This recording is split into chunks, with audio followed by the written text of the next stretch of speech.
Welcome to UTV. పాలిటిక్స్లో విమర్శలు ఎంత కామనో ఊతపదం కూడా అంతే కామన్గా ఉంటుంది. ఒక్కొక్క నేతకు ఒక్కొక్క ఊతపదం ఉంటుంది. కొన్నిసార్లు ఆ మాటతో కూడా నేత ఎవరన్నది ఇట్టే గుర్తుపట్టేస్తుంటాం. అలాగే మన తెలంగాణ రాజకీయాల్లో ఇళ్లల్లో అల్లరిగా తిట్టే పదాలను కూడా ప్రత్యర్థుల మీద ప్రయోగిస్తుంటారు. అవే వాళ్ళ ఊత పదాలుగా మారిపోతుంటాయి. ఇలా ఊత పదాలతో ప్రత్యర్థులపై విమర్శలు చేసేవారిలో మాజీ ముఖ్యమంత్రి కేసీఆర్ ముందు వరుసలో ఉంటారు. ఆయన ప్రత్యర్థుల పేర్లు పెట్టకుండా సన్నాసులు అని అంటుంటారు. సన్నాసులు, చవటలు, దద్దములు ఇలా అనేక తిట్లు అలవోకగా కేసీఆర్ నోట వస్తుండేవి.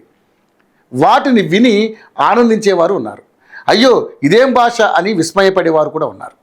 ఎవరినైనా అనడం, అలా తిట్టడం ఒక కేసీఆర్కే చెల్లిందని అనుకునేవాళ్ళం. అయితే ఆయన ఊతపదమైన సన్నాసులు అన్న దానిని ఇప్పుడు తెలంగాణ సీఎం రేవంత్ రెడ్డి పుణికిపుచ్చుకున్నారు. ఆయన కూడా సన్నాసులు అని వాడేస్తున్నారు.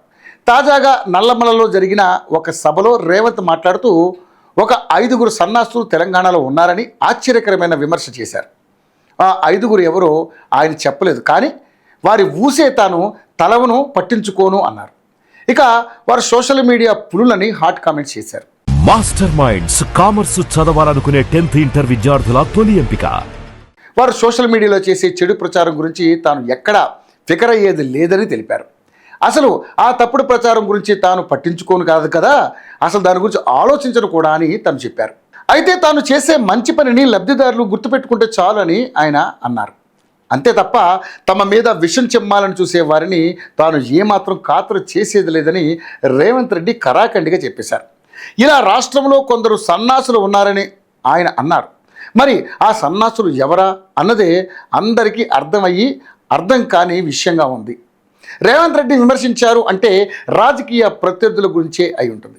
మరి ఆ ప్రత్యర్థుల్లో అంతలా సన్నాసులుగా ఉన్నవారు ఎవరు అన్నది ఒక ప్రశ్న అయితే, సోషల్ మీడియాలో యాక్టివ్గా ఉండి తప్పుడు ప్రచారం చేసేవారు ఎవరా అన్నది మరో ప్రశ్న.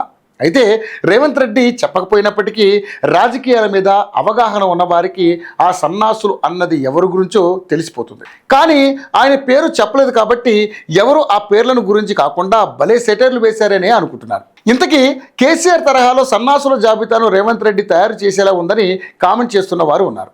ఏది ఏమైనా అధికారంలో ఉన్న వారిని విమర్శించడం విపక్షం విధి అయితే, వారి మీద కౌంటర్లు వేయడం అధికార పక్షం పరమావధి. సో అలా సన్నాసులు అయిన వారు ఇప్పుడు 5-6 రేవంత్ దృష్టిలో ఉన్నారు అన్నమాట. సో వారు పేర్లతో సహా పిలిచేవారే సన్నాసులు అని రేవంత్ రెడ్డి ఫ్యూచర్లో అయినా చెబుతారేమో చూద్దాం. మాస్టర్ మైండ్స్ కామర్స్ చదవాలనుకునే 10th ఇంటర్ విద్యార్థుల తొలి ఎంపిక.